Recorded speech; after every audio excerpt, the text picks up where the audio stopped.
Welcome to the Highlights from Ukraine podcast, your daily audio summary of the latest news reported in the Ukrainian media. To give more people a chance to listen to our podcast, we launched our own YouTube channel. From now on, your friends who don't have podcast apps will be able to listen to the Highlights from Ukraine on YouTube. Link to our channel will be in the description below. If you are already listening to us on YouTube, please hit like and subscribe. My name is Artem, and here is the news. 192 days less the Russian invasion of Ukraine. 6 children were wounded as a result of a fired military weapon which was on display at a city festival in Chernihiv, reports Suspilne. One of the wounded, a 2-year-old boy, is in serious condition. Reportedly, a handheld anti-tank grenade launcher was at the exhibition and went off. President Volodymyr Zelensky called this event absolutely unacceptable and stressed that law enforcement officers should find out as soon as possible why this happened, who brought combat weapons to the city event. Zelensky called on the representatives of local authorities and police throughout the country to be very careful so that this never happens again anywhere. Russia stopped the work of the Nord Stream gas pipeline, claiming that it needs some repair, reports Radio Liberty. Germany, who is one of the largest recipients of this gas, said that problems about which Russia reported don't really require complete closure of the pipeline. Both Germany and the EU believe that Russia's actions regarding the Nord Stream are an attempt to put pressure on the European Union, which supported Ukraine after the Russian invasion.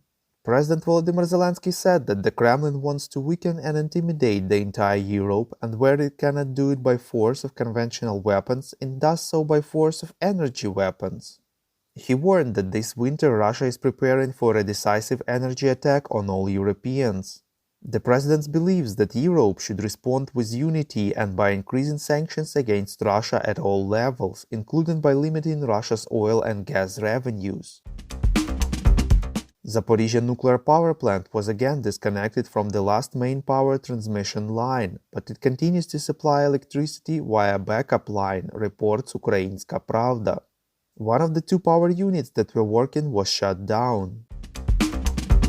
The General Staff of Ukraine informs that the enemy continues its assault in the Bakhmut and Avdiivka areas in the Donetsk region, reports Unian. The Ukrainian defenders managed to successfully repulse enemy attacks in the areas of the settlements of Bogorodichne, Pasika, Dolina, Bakhmut, Pokrovske, Bakhmutske, Piski, Pervomaiske. The Russian forces are actively using the Soviet-made S-300 anti-aircraft guided missiles to shell Ukrainian cities due to the lack of high-precision weapons. More than 500 of such missiles were launched on the territory of Ukraine, some of which did not reach the target. The occupiers have several thousand such missiles, but most of them are unusable. The Interior Ministry of Ukraine informed that since the start of Russia's full-scale invasion of Ukraine, police have recorded 22,000 episodes of enemy shelling, reports Interfax Ukraine. More than 24,000 civilian objects were hit by such shelling, over 7,000 people were killed, and at least another 5,500 injured. Around 70,000 people gathered yesterday in Prague at a pro-Russian rally, reports European Pravda. Participants from local pro-Russian parties demanded to cancel anti-Russian sanctions imposed due to the Kremlin's invasion of Ukraine and lower gas prices. They also called for a neutral position in the war and to stop the supply of weapons to Kyiv.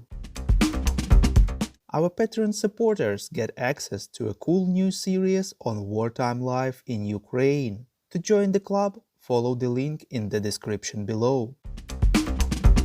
We call on you to demand from governments of your countries to impose the toughest sanctions possible on Russia and its citizens to stop their invasion of Ukraine. Thank you.